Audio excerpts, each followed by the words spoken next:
Hello everyone, আমার নতুন আরেকটা ভ্লগে সকলকে স্বাগত। এই ভ্লগটা হচ্ছে হেভি ইন্টারেস্টিং ভ্লগ। মানে সারাদিন আমি শুধু লোকের বাড়িতে খেয়ে খেয়ে কাটিয়ে দিয়েছি। মানে হচ্ছে এটা আমার নিমন্ত্রণের ভ্লগ। সারাটা দিন অনেক জায়গায় আজকে নিমন্ত্রণ ছিল, মানে 2 জায়গায় নিমন্ত্রণ ছিল। আর এই যে ভুলভাল করছে, খেয়ে আমাকে জোর করে খাইয়ে দিচ্ছে, তা আমি কেন ছাড়বো, আমিও দিয়ে দিয়েছি। যাই হোক, আজকে অনেক জায়গায় নিমন্ত্রণ আছে, তো ভিডিওটা স্কিপ না করে দেখতে থাকো। আর এই যে ভুলভাল করছি, জানি অনেকে অনেক কথা বলবে, আরে এটা ভালোবাসা বস। তারপর নিমন্ত্রণ বাড়িতে যাব বলে মিষ্টি নিয়ে নিচ্ছি এখানে। আর আজকে হচ্ছে কালী পুজোর নিমন্ত্রণ, তো সেই জন্য তোমরা আমার সাজ দেখে নিশ্চয়ই বুঝতেই পারছো আমি সাদা লাল শাড়ি পরেছি। তো কালী পুজো নিমন্ত্রণ ছিল, চলে এসেছি, বাড়ির একদম কাছেই ছিল নিমন্ত্রণটা। তো এই যে চলে এসেছি, প্রথমেই মাকে দর্শন করব, তারপর পেট পুজোর কথা ভাববো।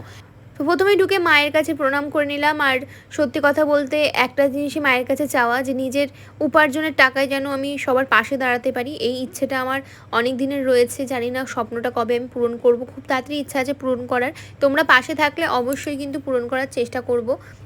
আর তোমাদেরকে একটু ক্লোজ আপে দেখাচ্ছি মায়ের মুখটা, দেখো কতটা মিষ্টি, সত্যি বলছি। মানে এতটা মিষ্টি না, আমি তো মানে একদম বিভোর হয়ে তাকিয়েই রয়েছিলাম। আমি দাঁড়িয়ে হা করে বিভোর হয়ে মায়ের মুখটাই খালি দেখছি, এতটা মিষ্টি।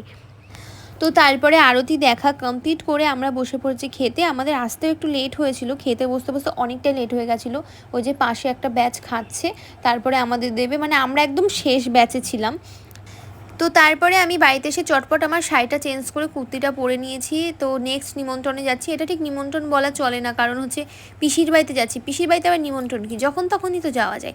তো কিন্তু এটা হচ্ছে যেহেতু রাখি পূর্ণিমার দিনকে আমি খাওয়া দাওয়া করিনি পিসির বাড়িতে, তো পিসি বলেছিল বারবার করে যে তুই আজকে আসবি কিন্তু, তো সেই জন্যই যাচ্ছি। আর আমার তো বলেইছি আগের ভ্লগে যে আমার সমস্ত রিলেটিভস বাড়ি একদম কাছাকাছি আছে, আমি এই দিক থেকে সত্যি অনেকটাই লাকি। তো চলে যাচ্ছে এখন পিসির বাড়িতে। ওখানে আজকে দেখি রাত্রি থাকা যায় কি না, কারণ আমার কোথাও গিয়ে থাকা হয় না।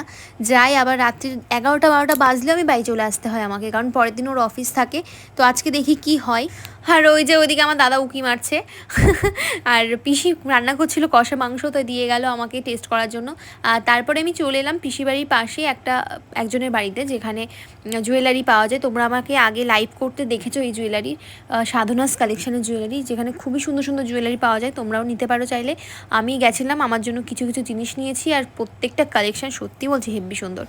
তারপরে আমি দাদার কাছে বায়না ধরেছি আমাকে আজকে একটু ঘুরতে নিয়ে যেতে হবে। এমনি তো প্রচুর ঘোরা আমার, মানে ঘোরায় আমার শেষ হয় না, তাও আমার ঘোরা যেন আমার শেষই হচ্ছে না।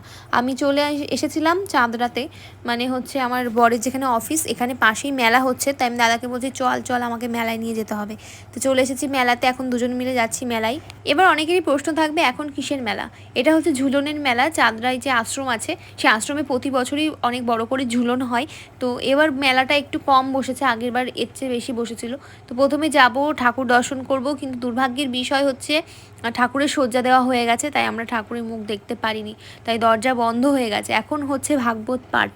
তারপরে এখানে দেখা হয়েছিল আমার ননদের বরের সাথে, ও আমাদেরকে আইসক্রিম খাওয়ালো। আমি দাদাকে ইশারা করে বলছি এ বেশি কিছু খাওয়া যাবে না, কারণ পিসি কিন্তু অনেক কিছু রান্না করছে, তাই বাড়ি গিয়ে খেতে হবে, তাই শুধুমাত্র আইসক্রিমটাই খাবো। আর ওই যে আমার বড় চলে এসেছে, এখন আমরা সবাই মিলে চলে যাব পিসির বাড়িতে, ওখানে আজকে রাত্রে খাওয়া দাওয়া করবো। তো তোমরা ভিডিওটা স্কিপ না করে দেখতে থাকো। তারপরে পিসি বাড়িতে এসেই খেতে বসে পড়েছি, কারণ রাত হয়ে গেছিলো অনেকটাই। আমাদের ফিরতে ফিরতে 10:30টার উপরে বেজে গেছিলো। তো খেতে বসে গেছি, দেখছি পিসি কত কিছু রান্না করেছে, মাটন চিকেন দুটোই করেছে, ডাল করেছে। তো আমি বলছি এত তো আমি খেতে পারবো না, এত আমরা কিছুতেই খেতে পারবো না। তো যাই হোক, খেতে বসে বসে, আর সত্যি কথা বলতে পিসি অসম্ভব সুন্দর রান্না করে, আমার তো ভীষণ ভালো লাগে। আর পিসির হাতে বিরিয়ানিটাও কিন্তু দারুণ। তো অন্য একদিন আমি ভেবেছি যাবো, গিয়ে পিসির কাছে আবদার করবো বিরিয়ানি খাওয়ার। এদিকে জামাইকে পেয়ে তো ঠুসিয়ে ঠুসিয়ে খাওয়াচ্ছে। যাই হোক, তারপরে খাওয়া দাওয়া করে এখন রাত্রে বললে আমি বাড়ি, আমাকে যেতেই হবে, বেশিরভাগ বাড়ি চলে যাই আমি, কোথাও গিয়ে আমার থাকা হয় না। কিন্তু নেক্সট দিন এসে অবশ্যই আমি পিসি বাড়িতে থাকবো। তাই টাটা বাই বাই করে আমি চলে যাচ্ছি বাড়ির দিকে। এদিকে হঠাৎ করে পিসি বলছে দাঁড়া দাঁড়া, তোর জন্য আমি চাল কুমড়ো রেখেছি, চাল কুমড়োটা নিয়ে যা, আমার বিয়ানকে খাওয়াস, বিয়াই আর বিয়ানকে। তাই জন্য আমি নিয়ে নিয়েছি পিসি বাড়ির থেকে চাল কুমড়ো। তো আজকের ব্লগটা আমার কেমন লাগলো, আজকের ব্লগে প্রচুর ফান হলো। সবাই ভালো থেকো, সুস্থ থেকো, আবার দেখা হবে নেক্সট ব্লগে। ওই যে চাল কুমড়ো গাছটা আবার দেখানো হচ্ছে। তোমাদের কারো চাল কুমড়ো খেতে ইচ্ছা করলে অবশ্যই কিন্তু কন্ট্যাক্ট করতে পারো। টাটা।